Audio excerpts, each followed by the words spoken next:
नमस्कार दोस्तों, आपके अपने YouTube channel target with agri Adda पर हार्दिक स्वागत है। दोस्तों, इससे पहले वीडियो में हम पढ़ रहे थे संधि, और संधि में हम दीर्घ स्वर संधि पे चर्चा कर रहे थे। कल हमने एक या दो उदाहरण भी किए थे, तो आज उसी से हम आगे शुरू करते हैं। तो दीर्घ स्वर संधि की आज चर्चा करेंगे, उदाहरणों पे करेंगे, बाकी जो बच गई। तो दीर्घ स्वर संधि क्या होती है, एक बार चर्चा कर लेते हैं। कि हम कर रहे थे ए या आ प्लस ए या आ बराबर क्या बनेगा, आ। इसकी हम चर्चा कर रहे थे। अब हम बात करें कि ए या आ के बाद में ए या आ आए तो आ बन जाएगा, ये ऐसा ही रूप रहेगा। तो हम उदाहरणों पे चर्चा कर लेते हैं कि ए के बाद में ए आए तो आ के बाद में ए आए तो आ, और ए के बाद में आ आए तो भी आ, यानी हर स्थिति में यानी कि आ ही बनेगा, दीर्घ बनेगा। तो हम चर्चा करते हैं कि आज जैसे शब्द आता है सत्यार्थ, सत्यार्थ, उसके बाद परमाणु, उसके बाद स्वार्थ, उसके बाद बने कि इनकी जब बात करें कि इनमें कौन सी संधि होगी, तो संधि हमेशा यानी कि जहाँ पर आ की ध्वनि होगी वहाँ से टूटेगी। यानी कि ये हमें संधि पद दिया है, और यदि हम इसका विच्छेद करें तो हमें देखना है कि दीर्घ संधि होगी वो या तो आ से टूटेगी, या दीर्घ ई की मात्रा से टूटेगी, या दीर्घ उ की मात्रा से टूटेगी, या विच्छेद होगा। तो दोस्तों पहले तीन शब्दों का करते हैं। यहाँ पर है सत्यार्थ, यानी फिर मूल शब्द देखना है पहले। तो यहाँ पर शब्द बने सत्य प्लस अर्थ, सत्य प्लस अर्थ।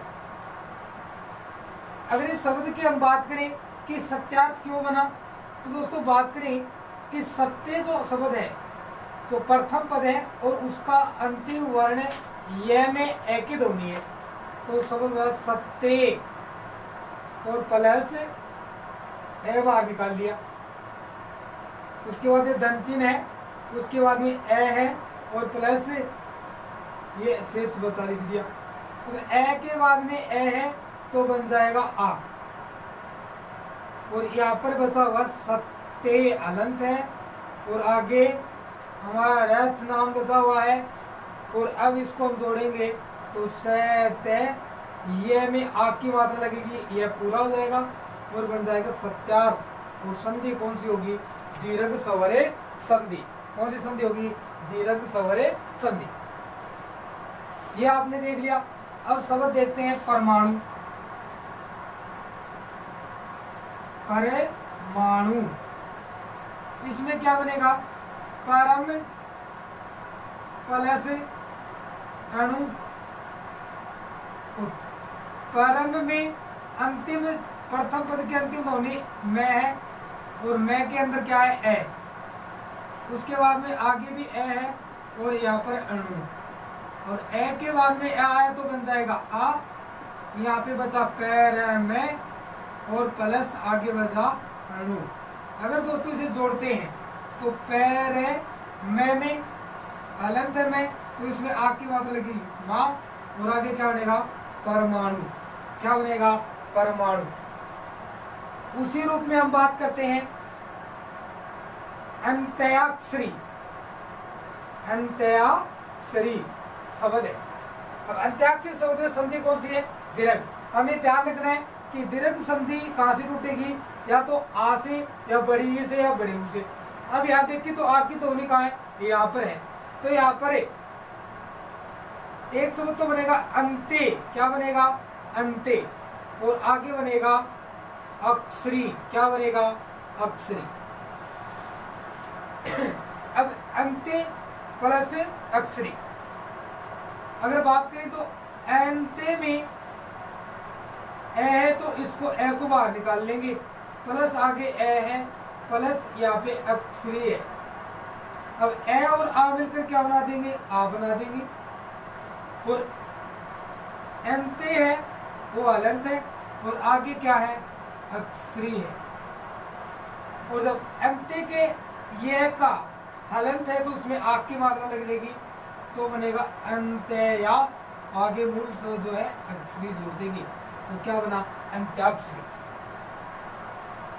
उसी रूप में हम बात करें स्वाधीन शब्द, हमारे पास स्वाधीन और एक है पराधीन, दो शब्द है, चर्चा करेंगे। हमें पता है दीर्घ संधि आग की मात्रा होती है वहीं से टूटेगी, और यहाँ पर आग की मात्रा यहाँ है और इसमें यहाँ है, तो संधि कहाँ से टूटेगी, जहाँ पर आग की ध्वनि, ये देखना है। अब देखना है, अब सवा तो कोई शब्द नहीं होता, तो शब्द होता है सव, और सव का मतलब खुद, सव प्लस दीन तो कोई अर्थ नहीं होता, लेकिन क्या होता है, अधीन, अपने बल पर, अपने अधीन, अपने बल पर। अब यानी कि सव प्लस अधीन, ये तो संधि पद है और ये संधि विच्छेद है। दोस्तों आपको देते स्वाधीन में, अब बना कैसे, अगर ऐसे थे स्वाधीन का संधि विच्छेद है तो सव प्लस अधीन है, लेकिन इसका मूल शब्द कैसे बनाए, देखो क्या होता है कि सव है, सौ में कौन सी मात्रा, ए की, तो इसको हलंत करके ए को बाहर निकाल लिया, आगे क्या प्लस का चिन्ह रख दिया, आगे क्या है ए, और आगे क्या है दीन, क्या है दीन। अब दोस्तों ए और ए मिलकर क्या बना लेते हैं, आ बना लेते हैं। अब प्लस से पहले क्या है सव, और जिसका वह अलंत है, और आगे क्या है दीन शब्द है। अब जोड़ेंगे ना तो इसका बनेगा स्वाधीन, यानी जोड़ना भी और तोड़ना भी दोनों काम हमें सीखना है। दूसरे रूप में हम बात करें पराधीन की, पराधीन में क्या है, यानी कि इसमें यहाँ से संधि टूटेगी आ की मात्रा से, तो संधि कैसे टूटेगी, देखो पैराधीन। अब देखो पर प्लस अधीन, मूल समझ लीजिए। अब पर का मतलब होता है दूसरा, पर का मतलब क्या होता है, दूसरे पर अधीन या आश्रित। अब बात करें पराधीन क्यों बना, कि पर में ए की ध्वनि है, प्रथम पद की अंतिम ध्वनि क्या है, ए को बाहर निकाल लिया, प्लस द्वितीय पद की प्रथम ध्वनि क्या है, ए, और प्लस आगे क्या है दीन। ध्यान से देखना, पराधीन इसलिए बना। अब ए और ए है तो क्या बना लेंगे, आ बना लेंगे, यहाँ तक समझ में आया। उसके बाद अब इन दोनों का तो एक बन गया। अब यहाँ पे पैर है, रे आधा है, स्वर रहित है, और आगे प्लस दीन है। अब इसको जब जोड़ेंगे तो नियम क्या होता है, व्यंजनों के ऊपर स्वरों की मात्रा लगती है। तो पैर है, रे आधा है, लेकिन आगे आ स्वर मिला है तो क्या बन जाएगा, रा, और आगे शब्द क्या बन गया, दीन, क्या बन गया, पराधीन। उसी रूप में हम बात करें, अगला उदाहरण ले, गीतांजलि। गीतांजलि, अब गीतांजलि का जो बात करें तो मूल शब्द है गीत प्लस अंजलि, गीत प्लस अंजलि। दोस्तों अंजलि को हम ऐसे भी लिख सकते हैं, ये भी सही है। अब बात करें गीत, गीत का, गीत जो है प्रथम पद है, और प्रथम पद का अंतिम तय, और तय में किसकी मात्रा है, ए की, गीत है, और ए को बाहर निकाल दिया, प्लस अंजलि का पहला पद वर्ण क्या है, ए है, तो इसको हम यहाँ लगा लिया, और आगे क्या है जैली। अब इसको जोड़ेंगे, यहाँ पे है, यहाँ पे है, तो क्या बना लेगा आ, और ऊपर जो अनुसार वो साथ रहेगा। अब यहाँ पर क्या है गीत है, और प्लस आगे क्या है जैली, क्या बना जली। अब दोस्तों बात करें कि इसका जोड़ेंगे तो गी तय हलंत है, तय में किसकी मात्रा आ की, और ये अनुस्वार भी साथ लग जाएगा, और क्या बनेगा गीतांजलि, गीत जोड़े अंजलि।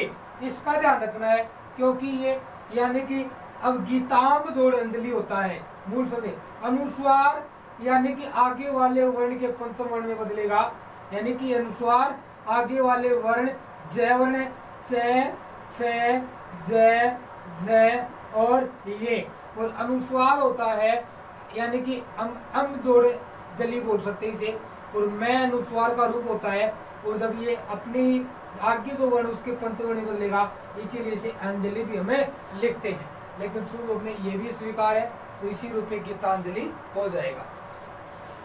शब्द आता है दीपावली, दीपावली। अब दीपावली की जब यानी कि हमें पता है कि दीर्घ संधि हमेशा कहां से टूटेगी, आ से, तो दीपावली में आ की ध्वनि आए, तो यहाँ पर लिखेंगे दीप, मूल शब्द क्या दीप, और प्लस अवली, अवली का मतलब होता है श्रृंखला, दीपों की श्रृंखला। अब बात करें कि दीप में, अगर दीप में क्या है, ए की ध्वनि, ए को बाहर निकाल लिया, प्लस आगे क्या है ए, और प्लस वैली एक बार अलग से लिख दिया, और यहाँ पर है, यहाँ पर है, क्या बना लेंगे, आ बना लेंगे, और दीप पे अलंत है, प्लस आगे क्या है, वैली, क्या है, वैली। अब दोस्तों इसको जोड़ेंगे, तो दीप पे अलंत है, तो किसकी मात्रा, आ की, तो क्या बनेगा, दीपा, और आगे क्या है, वैली, दीपावली, और दीपावली में संधि कौन सी होगी, दीर्घ संधि।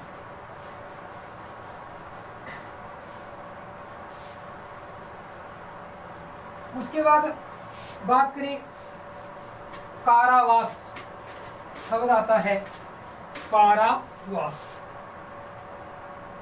कारावास। अब दोस्तों कारावास, अब यहाँ मैंने बताया कि आप पर संधि टूटेगी, लेकिन यहाँ से टूट नहीं सकती और यहाँ से भी नहीं सकती, वास मूल शब्द होता है, कारा मूल शब्द होता है, लेकिन संधि टूटेगी यहाँ से, तो कारा प्लस आवास, कारावास अरे होता है जेल। और यहाँ पर देखो कारा में प्रथम पद का अंतिम ध्वनि किसकी मात्रा, आ की, आ को बाहर निकालना तो बचा कार्य, हलंत कर दिया, आगे क्या है, आवा, तो प्लस वास। अब आ और आ मिलकर क्या बना देंगे, आ बना देंगे। अब इन दोनों का तो एक बन गया, अब पीछे बच गया कार्य हलंत प्लस वास, क्या बच गया, वास।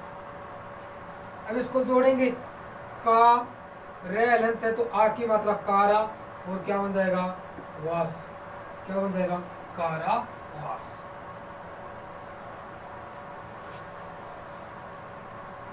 अब शब्द आता है सेवारत, सेवारत। अब सेवारत में सेवा प्लस अर्थ, सेवा प्लस अर्थ। शब्द आता पुरुषार्थ, पुरुषार्थ, क्या बनेगा, अब देखो मूल शब्द क्या है, पुरुष और प्लस अर्थ। अब ए देखो कहां जाएगा, अब पुरुष में किसकी ध्वनि, ए की, तो ए को बाहर निकाल लिया, प्लस आगे क्या है, अर्थ, तो इसको एक बार यहाँ ले लिया, तो ए और आ मिलकर क्या बना देंगे, आ बना देंगे, क्या बना देंगे, आ, और क्या बन गया, पुरुष और प्लस आगे क्या है, रथ, और जोड़ेंगे दोस्तों क्या बनेगा, देखो पुरुष और पुरुष में आ की मात्रा लगेगी, पुरुष हलंत है तो आ की मात्रा, और आगे क्या बन जाएगा, पुरुषार्थ। उसी तरह शब्द आता परमार्थ, परमार्थ परम का कर लिया हमने, तो इसी तरह हम इनकी संधियां कर सकते हैं। जैसे हम और बात करें, शब्द आता है मूल्यांकन, क्या आता है, मूल्यांकन। अब इसकी संधि देखो, क्या संधि ये विच्छेद करें तो शब्द होता है मूल्य प्लस अंकन, मूल्य प्लस अंकन। अब बात करें कि मूल्यांकन कैसे बना, कि मूल्य जो पहला पद है उसका अंतिम वर्ण ये है, और ये में किसकी मात्रा, ए की, ए को बाहर निकाल लिया, प्लस आगे क्या है, अंक, और आगे क्या है, कन। अब ए और ए मिलकर क्या बना लेंगे, आ, और जो अनुस्वार है ये साथ लग जाएगा, अब यहाँ पर बचा मूल्य, और मूल्य का ये क्या अलंत है, और आगे क्या है कंद।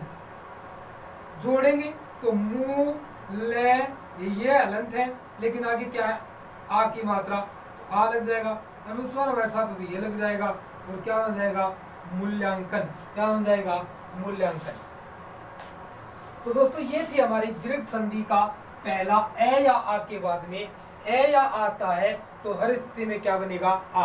और दीर्घ संधि हमेशा यानी संधि पद वही से टूटता है जहां से आ की ध्वनि निकलती हो या आ ध्वनि हो और दोनों ओर एक सार्थक शब्द होने चाहिए। लगभग दोनों ही अर्थों के यानी कि दोनों ही पदों के अर्थ निकलने चाहिए और उसके बाद एक नया अर्थ देना चाहिए। दोस्तों आपकी समझ में आ गया होगा। अब हम बात करते हैं कि दीर्घ संधि में हमने ए आ की बात कर ली। अब बात करेंगे कि नंबर 2 इसकी बात करेंगे दीर्घ संधि में ही ई या ई प्लस ई या ई। छोटी ई के बाद में छोटी ई आए तो अभी क्या बनेगी बड़ी बनेगी। छोटी के बाद में बड़ी ई आए तो भी क्या बनेगी बड़ी बनेगी। बड़ी के बाद में छोटी आती है तो भी क्या बनती है बड़ी ई बनती है।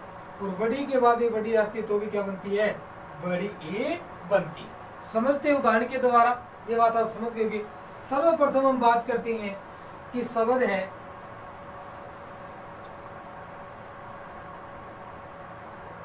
महिंद्र। क्या शब्द है महिंद्र, जिसको हम ऐसे भी लिखते हैं महिंद्र। दोनों ही रूप सही है। देखो कैसा शब्द लिया हमने महिंद्र।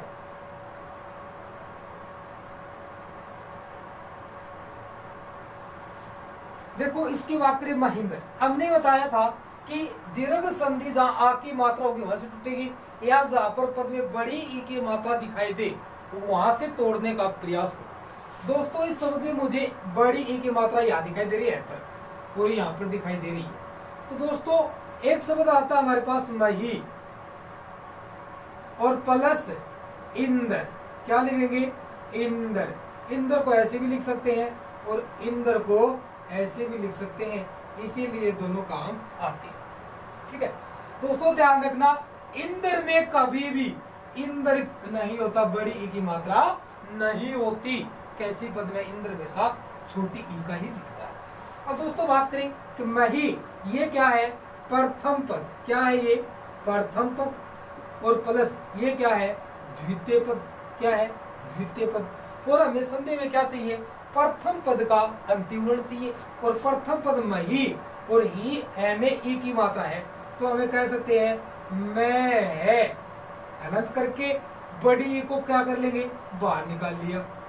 आगे प्लस का चिन्ह प्लस लिया। अब हमें द्वितीय पद का प्रथम वर्ण चाहिए। क्या चाहिए द्वितीय पद का प्रथम वर्ण चाहिए और द्वितीय पद क्या इंद्र और इंद्र में यानी कि क्या है छोटी ई हमारे पास है, यानी कि यहाँ पर नंतर ये शब्द हमारे पास बचा हुआ है। अब दोस्तों बात करें कि बड़ी के बाद में छोटी आई, बड़ी के बाद में छोटी आती तो क्या बनती है बड़ी। हमें पता है यहाँ पर बड़ी यहाँ पर छोटी तो इसकी क्या बन जाएगी बड़ी ई बन जाएगी। अब इन दोनों की दोस्तों एक बन गई। अब इससे पहले मेरे पास शब्द है मह। क्या है मह और आगे क्या प्लस, आगे इनका ई बन गया और आगे क्या है न दर। अब दोस्तों इसको जोड़ते हैं तो मैं है अलंत है और ई की मात्रा लगेगी और पूरा हो जाएगा और आगे क्या है दर। क्या बनेगा महिंद्र और महिंद्र में संधि कौन सी है दीर्घ स्वरे संधि। दोस्तों एक आता है महिंद्र, ध्यान देना एक तो आता महिंद्र।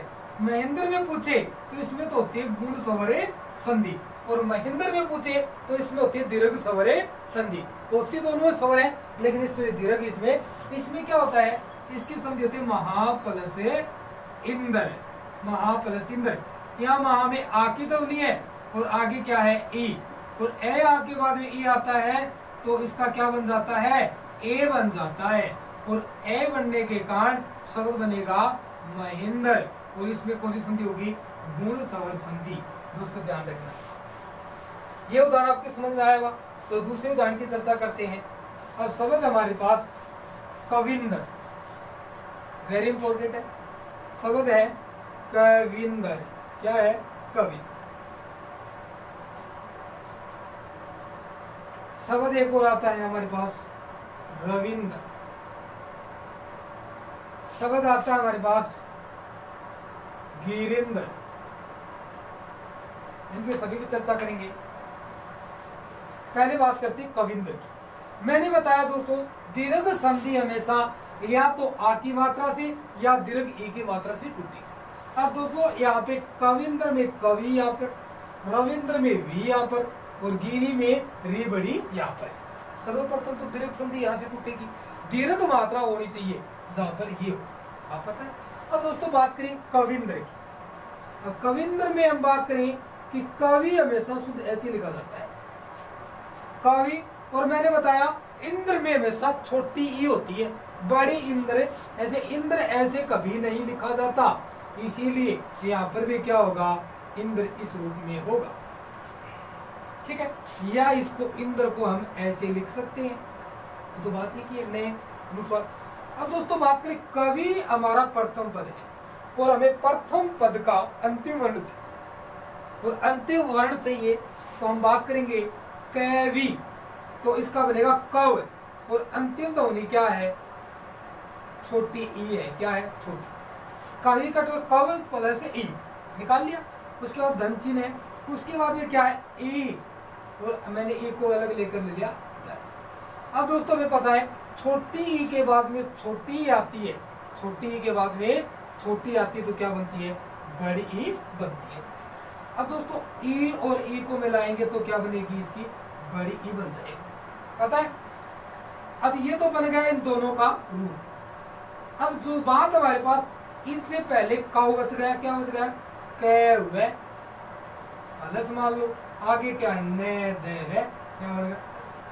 अब दोस्तों कै हुए हलंत है, लेकिन आगे जोड़ रहे तो क्या मिल रहे हैं? ई। और हमें पता है कि स्वरों की मात्रा हमेशा किस पे लगती है? व्यंजनों पर। अब इसको ऐसे तो लिख नहीं सकते कि ऐसे लिख दे, ये तो नहीं लिखा था, क्योंकि विधान बना गया है कि स्वरों की मात्रा हमेशा किस पे लगती है? व्यंजनों पर। और यानी कि वह हलंत है तो इसके ऊपर ई की मात्रा लग जाएगी तो ये पूरा हो जाएगा। आगे क्या है? नंदर, क्या बन गया? कविंदर, कवि प्लस इंद्र, ये इसका संधि विच्छेद है और ये इसका संधि पद है। दोस्तों समझे। उसी रूप में हम बात करें रविंद्र की। रविंद्र, रवि हमेशा छोटा शुद्ध होता है, लेकिन संधि में भी बड़ी आता है। क्यों? क्योंकि आगे इंद्र शब्द हुआ। क्या हुआ?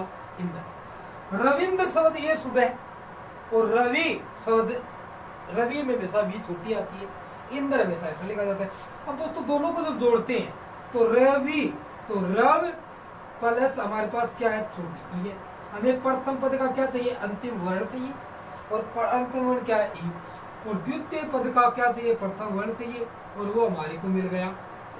हमें पता है ई के बाद में ई आता है तो क्या बनता है? बड़ी ई बनती है। इस दोनों का तो एक बन गया। अब मेरे पास बचा रव, क्या बचा? रव, और आगे क्या बचा? नेत्र, क्या बचा? नेत्र। अब दोस्तों क्या होता है कि ये रेव, रव में वह हलंत है तो रेव है, आगे क्या मिल रहा है? स्वर। कौन सा स्वर? दीर्घ ई, आगे ये लग गई। अब ये रव है, आगे क्या है? ने और दर, क्या बन गया? रविंद्र। क्या बन गया? रविंद्र। और उदाहरणों की बात करते दोस्तों, शब्द आता है सचिंद्र। क्या आता है? सचिंद्र।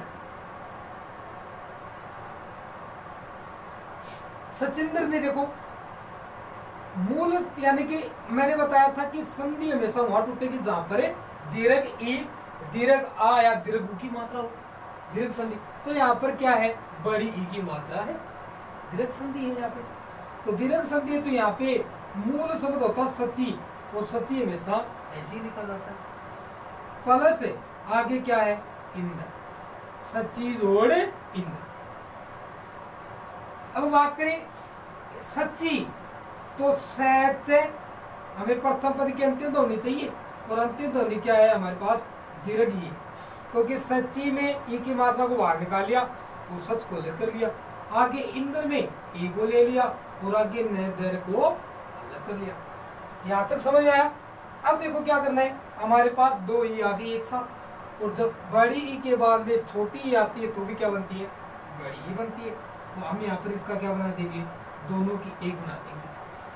अब इससे पहले ये दोनों तो एक बन गई, अब इससे पहले क्या बच गया मेरे पास, बच गया च, और च क्या है, क्योंकि बड़ी को बाहर निकाल लिया था। आगे क्या बच गया, न और धर, क्या बच गया, न और धर।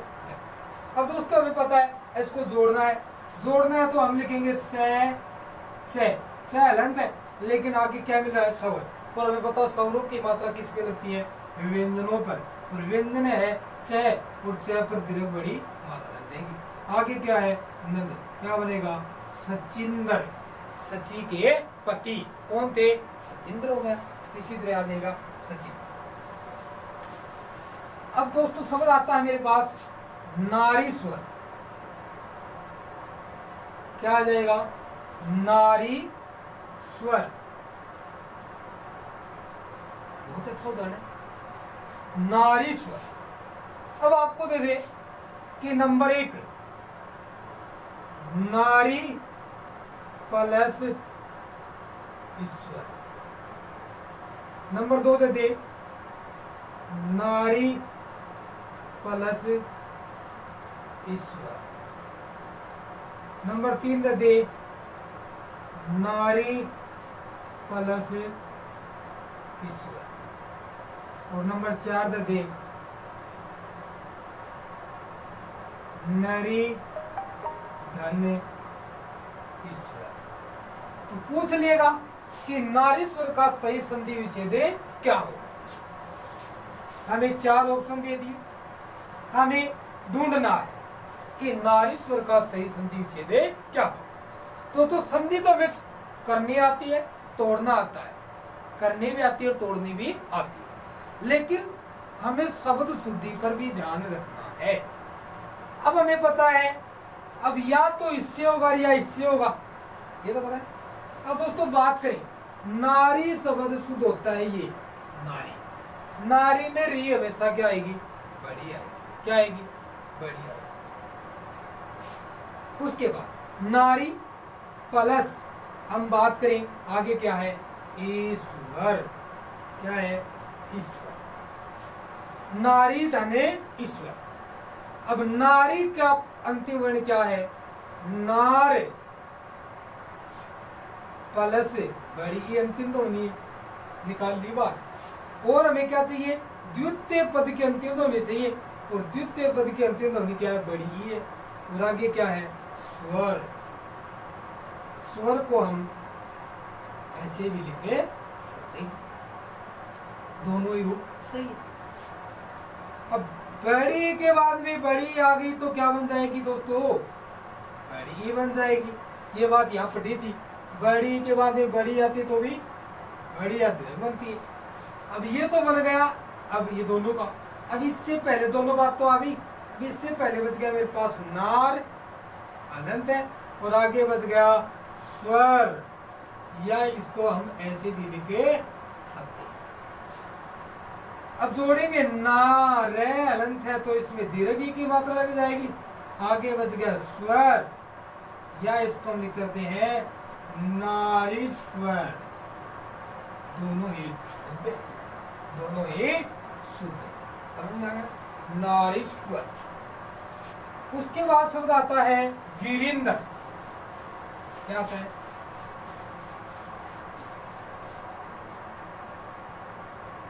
गिरिंदर, गिरिंदर। दोस्तों बात करें कि हमें दीर्घ संधि हमेशा कहां से तोड़नी है, दीर्घी से, तो यहाँ पर दीर्घी है। अब दोस्तों हमें पता है कि गिरी प्लस इंदर, ये इसका सही संधि विच्छेद होगा, लेकिन कैसे हुआ, अब यहाँ देखो, अब ये बड़ी क्यों बनी, देखो यहाँ पे गिरी में गिर धन छोटी ई प्लस आगे क्या है, छोटी ई, तो क्या बच गया, अब छोटी छोटी क्या बना लेगी, बड़ी, और यहाँ पर क्या बच गया, गिर प्लस आगे क्या बच गया, नद, और जोड़ेंगे तो क्या बनेगा, गिरिंदर, क्या बनेगा, गिरिंदर। और शब्द यानी कि गिरी हमेशा अगर टुकड़ा करेंगे तो गिरी में री की मात्रा क्या होगी, छोटी होगी। ऐसे दे देना, गिरी प्लस इंदर। एक दे दे, गिरी प्लस इंदर। एक दे दिया हमें, गिरी प्लस इंदर। तो सही क्या करना है, गिरी धने इंदर ही करना है। दोस्तों आप समझ गए होंगे कि ई के बाद में ई आती है तो भी कौन संधि होगी। अब हमने पढ़ा कि दीर्घ संधि आ, ई और उ 3 स्वरों से बनती है। अब तीसरी जो बात है दीर्घ संधि की, उसकी बात करेंगे उ या उ के बाद। उ या उ योग करता है तो बनता है आ। क्या बनता है, सॉरी बनता है दीर्घ उ। सॉरी क्या बनेगा, दीर्घ उ। उ या उ के बाद में उ आए कोई सा भी तो बढ़ती बनेगा। यानी कि ह्रस्व उ के बाद में ह्रस्व योग करता है तो बनेगा दीर्घ उ। ह्रस्व उ के बाद में दीर्घ उ योग करता है तो भी क्या बनता है, दीर्घ उ बनता है। दीर्घ उ के बाद में ह्रस्व उ योग करता है तो भी क्या बनता है, दीर्घ उ बनता है। और दीर्घ उ के बाद में दीर्घ उ योग करता है तो भी क्या बनता है, दीर्घ उ बनता है। ये बात हमने समझ ली। कैसा भी आए, दोनों तरफ उ कैसे भी हो तो संधि करते समय क्या बनेगा, दीर्घ उ की मात्रा लगेगी। पहले सवाल है भू जा। शब्द क्या है, भूर्जा। भूर्जा में कौन सी संधि होगी, तो संधि होगी इसके अंदर दीर्घ संधि। और हमने पढ़ रखा है जहां पर दीर्घ आ की, दीर्घ ई की या दीर्घ उ की मात्रा दिखे तो दीर्घ स्वर संधि वहीं से टूटेगी। तो दोस्तों पहली बात तो यहाँ पर मुझे दीर्घ उ दिखाई दे रहा है। अब संधि टूटेगी यहीं से, ये तो संधि हो रखी है। अब इसका संधि तोड़नी है, विच्छेद करना है, विग्रह करना है। तो दोस्तों हमें पता है कि भू, भू यानी पृथ्वी प्लस ऊर्जा। क्या लिखा, भू प्लस ऊर्जा। अब देखो यहाँ पर तो 1 2 ही वर्ण थे, अब यहाँ पे 1 2 और 3 एक और आ गया, संधि अलग करती। अब दोस्तों हमें पता है कि जब संधि हमने पढ़ा है कि दीर्घ उ के बाद में दीर्घ गु आता है तो भी क्या बनेगा, दीर्घ उ। अब भू में यानी कि भू में अंतिम स्वर क्या है, दीर्घ उ, तो बै प्लस उ, वो बाहर निकाल लिया। अब हमें दूसरा पद क्या है, ऊर्जा। ऊर्जा का पहला वर्ण क्या है, उ, और आगे क्या लिख दिया, जा लिख दिया। अब उ या उ के बाद, उ बड़े के बाद में बड़ा आता है तो क्या बनेगा, बड़ा उ बनेगा। ठीक है, अब दोनों का तो बड़ा बन गया, इससे पहले प्लस का चिन्ह है। अब इसको मुझे, मेरे पास है बह अलंत और आगे क्या है, जा के ऊपर रहे। अब इसको जोड़ेंगे, अब भय अनंत है लेकिन आगे स्वर मिल रहा है और स्वरों की मात्रा किस पे लगती है, वेदनों पर। छो बड़ा है तो बड़ी लगा दो, आगे क्या, भुर्जा। और भुर्जा संधि कौन सी होगी, दीर्घ स्वर संधि। शब्द आता है वधू तसव, वधूत्सव, वधूत्सव। अब मैं पढ़ा जहां पर दीर्घ उ की मात्रा दिखेगी संधि वहीं से टूटेगी। यहाँ पर यानी कि मूल शब्द। अब बता उत्सव यानी उत्सव शब्द लिखना चाहिए आगे। अरे बता कि प्लस के बाद में तो उत्सव आएगा और उत्सव ऐसे लिखा जाता। और वधू शब्द भी, वधू में धू हमेशा क्या होता है, बड़ा होता है, तो वधू प्लस से उत्सव, संधि विच्छेद, वधू जोड़े उत्सव और वधूत्सव इसका संधि पद है। उसको देखते हैं कि वधू में तो वध प्लस उ बड़ा है, प्लस का चिन्ह आगे उ है, प्लस तसव ये आगे बचाओ। हमें पता है कि बड़ी ऊ के बाद में छोटा ऊ आता है तो भी क्या बनता है, बड़ा। ये दोनों बनकर क्या बना लेंगे, बड़ा ऊ बना लेंगे। यहाँ पर क्या है, वह है प्लस आगे क्या है, सव, तसव बोलेंगे, तसव। अब जो बात करें, वह ध आधा है तो इसकी किसकी मात्रा, ऊ की, आगे क्या बन जाएगा, सव, क्या बनेगा, वधूत्सव।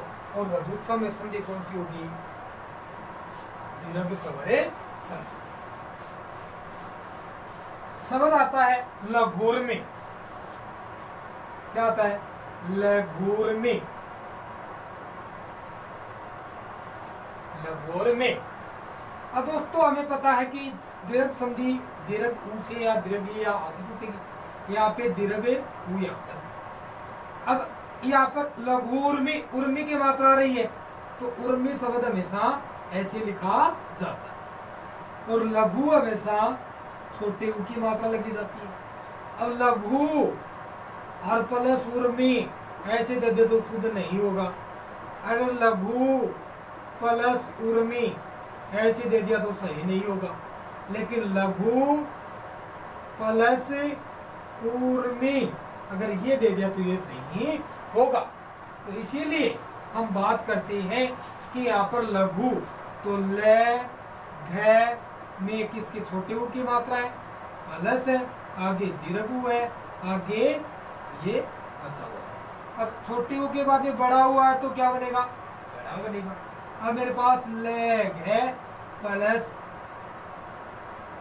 ये बच गया।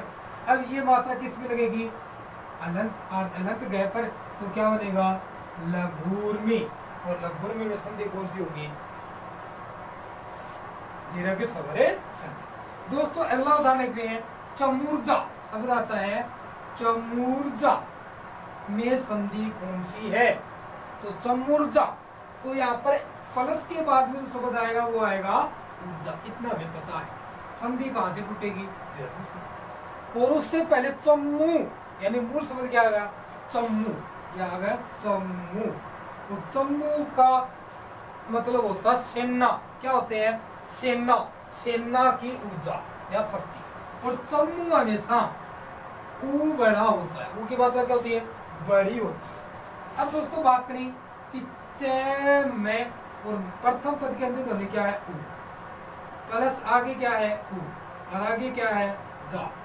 अब ऊ या ऊ आए तो क्या बनाएंगे, बड़ा ऊ बनाएंगे, बड़ा। अब यहाँ पे बच गया च में प्लस आगे क्या बच गया, अब च में हलंत है तो किसकी मात्रा, बड़ी ऊ की, और क्या बन गया, चमूर्जा।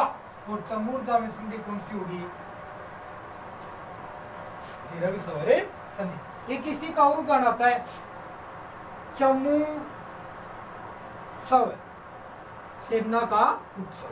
तो क्या करेंगे, चमू प्लस उत्सव, चमू प्लस उत्सव।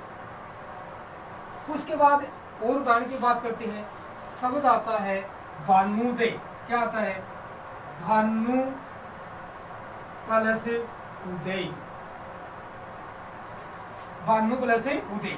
अब भानु में अंतिम ध्वनि क्या स्वर की, छोटे ऊ की, तो क्या लिखेंगे, भान और प्लस छोटू, बाहर निकाले करके, प्लस आगे क्या है, उदय, और इसको ए को एक बार ले लिया।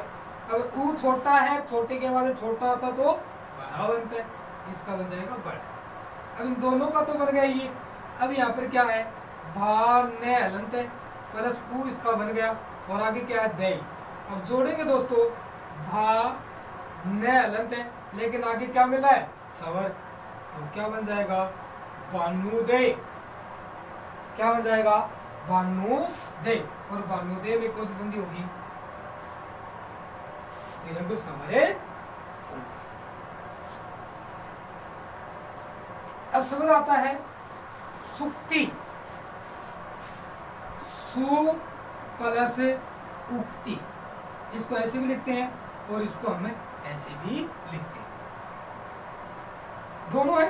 अब सु, यहाँ पे पहला जो पद है वो सु, तो स में किसकी मात्रा है, ऊ की, ऊ को बाहर निकाल लिया।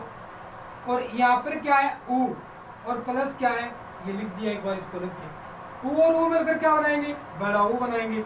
यहाँ पे क्या सहल अंत है और बड़ा ऊ ये है, प्लस आगे क्या है कित। अब जोड़ेंगे तो क्या बनेगा, सुक्ति। क्या बनेगा, सुक्ति। और सुक्ति में भी कौन सी संधि है, दीर्घ सवरे संधि है। दोस्तों एक लास्ट एग्जांपल देखेंगे, आप बताना कि सीरीज में, कल के लिए कमेंट में छोड़ेंगे इसको, सीरीज का संधि विच्छेद क्या होगा, ये कमेंट में मुझे आंसर चाहिए इसका। और कल आती इसकी जगह कि सीरीज में कौन सी संधि है और इसका संधि विच्छेद क्या है। कमेंट में जिसने भी वीडियो देखा है वो जरूर लापरवाही मत कर इसका आंसर मुझे दे। तो दोस्तों 40 मिनट का वीडियो बन चुका है, तो हम आशा करते हैं कि जल्दी से जल्दी हमें ज़्यादा से ज़्यादा सब्सक्राइब मिलेंगे और तुरंत हम एक डेढ़ घंटे आपको लाइव जरूर पढ़ाएंगे। तो समय की कीमत को समझते हुए हम आपसे माफ़ी चाहते हैं। तो थैंक यू ऑल दिस, और चैनल को लाइक करें, शेयर करें, सब्सक्राइब करें। और इसी तरीके से हम धीरे धीरे शब्दों के इस श्रृंखला को बनाने के निर्माण की प्रक्रिया को आसानी से समझ जाएंगे। तो thank you all the best.